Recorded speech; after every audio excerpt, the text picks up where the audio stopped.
If you want to organize something, if you want to remember it, then it's a good idea to write it down. And when I mean write it down, I mean actually physically put it down on paper using a pen or a pencil.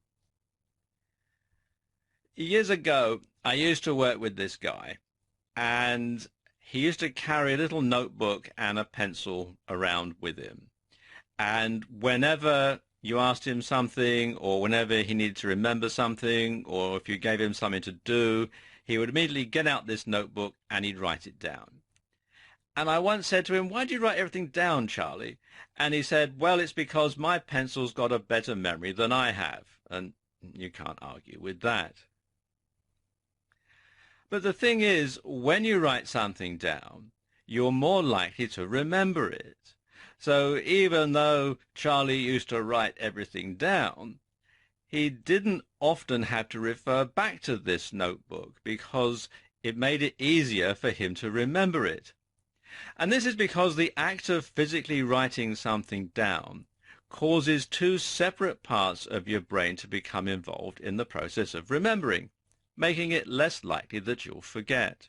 I notice lots of people these days use electronic devices to take notes. You often see college students taking laptops or tablet computers into lectures, and there's all sorts of things you can get for your smartphone that makes it easier to simply tap out a note. But the thing is, it doesn't trigger the same part of your brain that writing something down does. It's hard for a layman to explain it really, but it just works better. In your mind, you're more likely to remember something if you've actually physically written it down on paper. It's just the way that your brain works. And so while electronic devices can be a lot more convenient, they don't often work as well. Now, when you're writing something down, probably the best thing to do is to carry around an old-fashioned notebook or a diary and a pen or pencil, and then you can make a note of things as and when. You can buy them online, and you can buy them lots of different places. Obviously, diaries you can generally get around the turn of the year, but notebooks are readily available from all sorts of places all year round. And you can get one that's small enough to fit inside your jacket pocket, or you can carry it in your purse or handbag or that sort of thing, and they don't take up a lot of space. And you can get it out and just write down your notes as and when. Now, my favorite organizational tool, particularly when I'm collaborating with others and we're working in the same office, is a wall planner. And as you can see, they are very cheap. This one here is £2.99, which is about $5 US. And if I zoom over here, you can see what it is.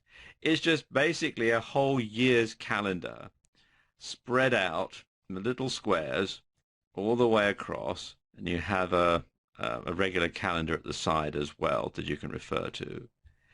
And you can use this. These are generally write-on, wipe-off type boards. And you can use these to block book events.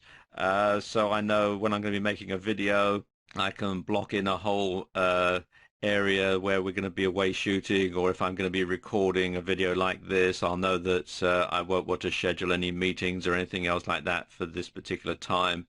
And I'm going to know when people's schedules are in conflict. I'm going to know when people are going to be away on holidays or vacations and that sort of thing. And it just means that you can plan a whole year ahead at a glance, and it's a very, very useful tool. And I certainly, since I started using one several years ago, I really would find life very difficult without it.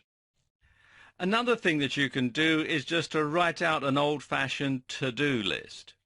A piece of paper and a pen, write to-do, and then you number them 1, 2, 3, 4, 5, or however many tasks you have to do. And then you can rank them in order of importance, and then when you've done them, you can simply scratch through them, and then you'll know that that task has been accomplished. And it's a very good way to keep organized because you'll know exactly what you have to do, what you've done, and what still needs doing.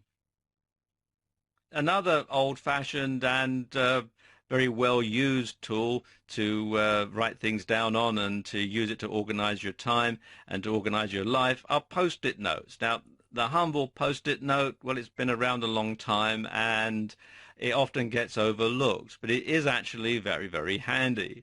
You can keep a pad at your desk or by the phone or wherever you're going to be writing stuff down, and you can just simply write the stuff down, and then you can stick notes wherever you need to put them. So you can remind yourself to make a phone call by putting a post-it note on the phone. You can remind yourself to pay a bill online by sticking a post-it note on your computer monitor, that sort of thing. And if you're collaborating with other people, you can also use them on a notice board or on a pin board, or just simply a spot on your office wall where you can organize these post-it notes, and you can simply put the post-it note up for people to read. And of course, post-it notes come in different colors. They're not just the plain standard yellow anymore. You can get all sorts of different colored post-it notes, and so you can color code your post-it notes so different things can have different colors and there can be different meanings and so on. And you can use that as a really good way of getting organized. But the key here, of course, like we said at the beginning, is to make sure that you actually physically write it down. It doesn't matter if your handwriting isn't neat, just as long as you can read it and other people can read it too.